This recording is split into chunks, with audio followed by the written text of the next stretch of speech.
पश्चिम बंगाल के चुनाव में महिलाओं की सुरक्षा का मुद्दा बहुत अहम था और इसको लेकर के महिलाओं ने मुखर होकर के वोटिंग की है। अब चूंकि सरकार बदल गई है और अब कुछ दिनों बाद नई सरकार बनेगी, लेकिन इन चुनावों के बीच में एक बड़ी घटना हुई थी। इन चुनावों से ठीक पहले आरजीकर कॉलेज में एक घटना हुई थी। उस घटना के बाद बीजेपी ने उस पीड़ित डॉक्टर की मां को चुनाव में उतारा था। अब उसका परिणाम क्या रहा, क्या वो जीती या हारी?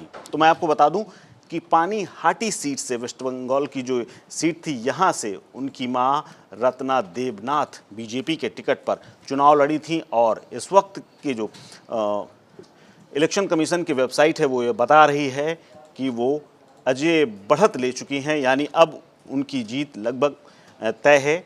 रत्ना देवनाथ 20,000, करीब 20,500 की लीडिंग पोजीशन में है।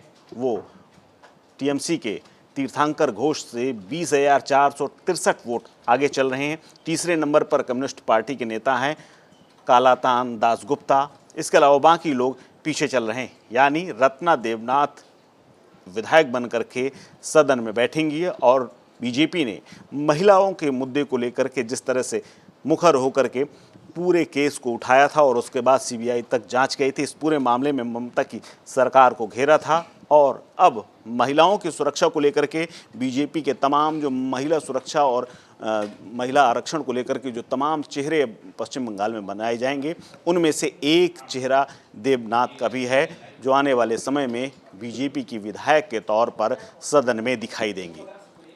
यानी बीजेपी ने मौके पर जिस तरह से आरजीकर पीड़िता की मां को टिकट दिया और उसके बाद पूरा कैंपेन किया, खुद प्रधानमंत्री नरेंद्र मोदी और अमित शाह ने उनके लिए कैंपेनिंग की थी, रैलियां की थी और तमाम अमला उनका, यानी बीजेपी के संगठन के तमाम नेता उनके साथ लगे हुए थे। और उसी का परिणाम ये है कि करीब 20,500 वोटों की बढ़त लेकर के वो आगे चल रही हैं।